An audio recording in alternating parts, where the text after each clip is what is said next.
folks? Well, recently the nation of South Korea had launched into space for them one of their satellites, a satellite that takes images of the Earth. It's supposed to be very sophisticated, high resolution, and they will no longer have to rely on imagery purchased from the United States satellites.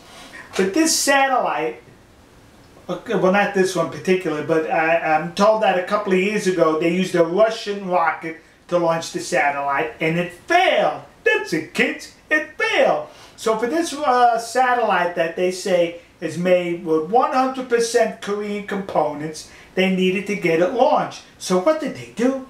They looked across the Sea of Japan, and there it is, the land of the rising sun, Nippon, Nihonkoku, Japan. That's what they did, kids.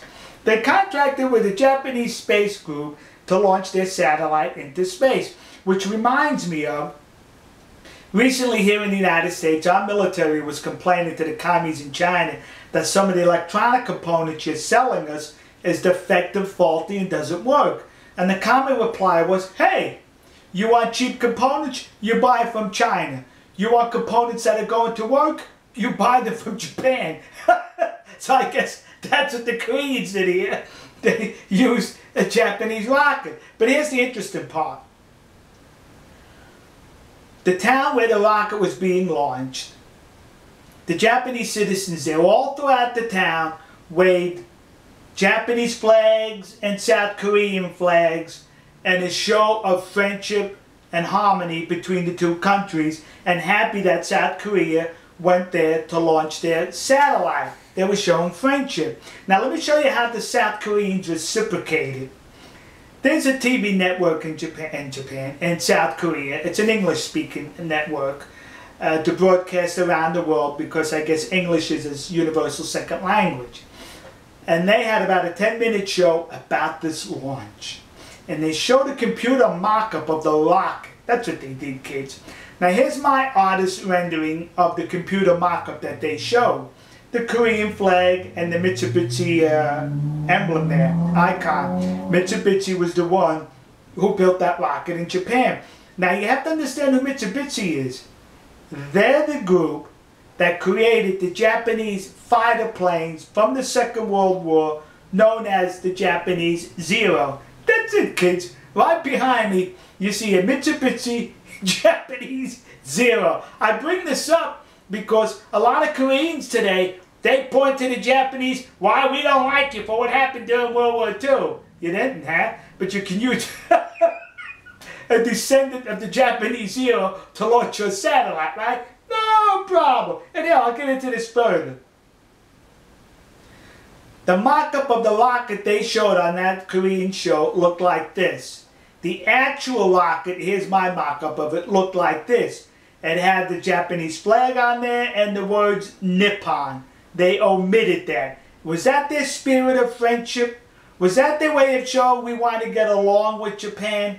And in this show they also said, hey, that satellite's 100% made in South Korea. Really?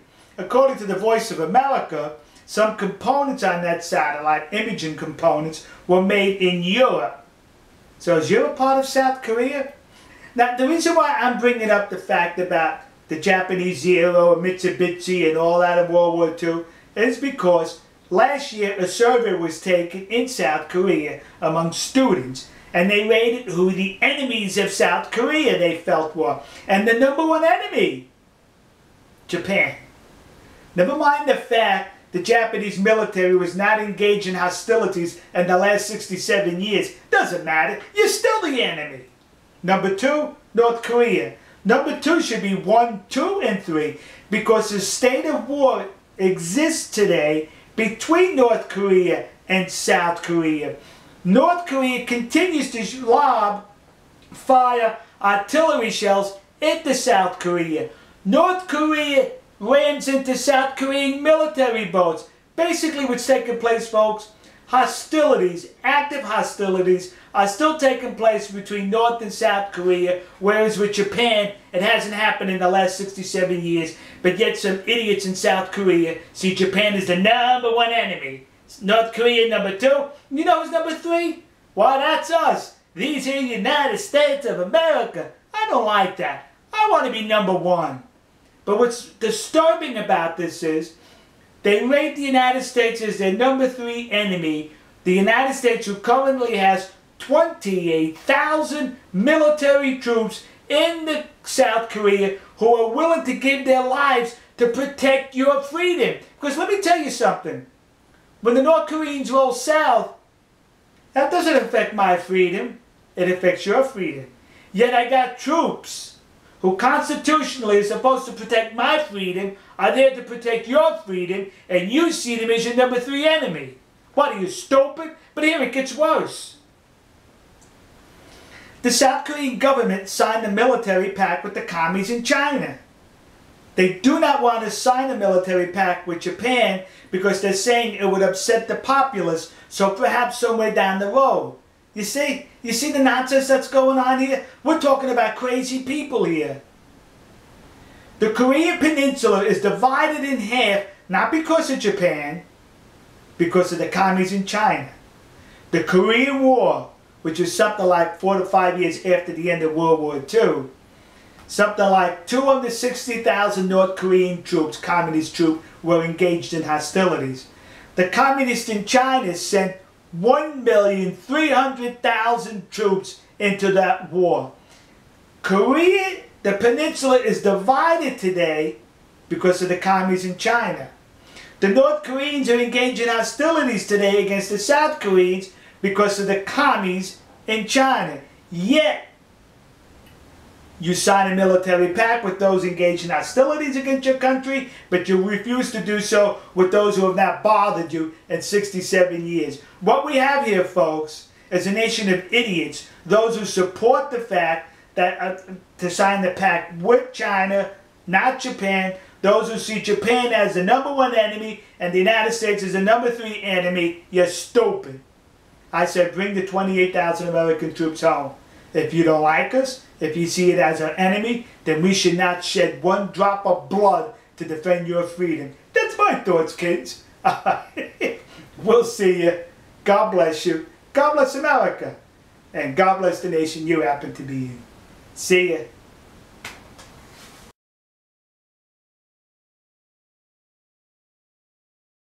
You know, you see us as the enemy, right? But yet you have no problem sending your students to this country.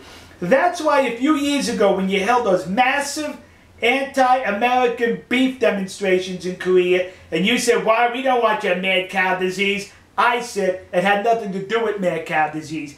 I said they were basically anti-American and that survey proves it.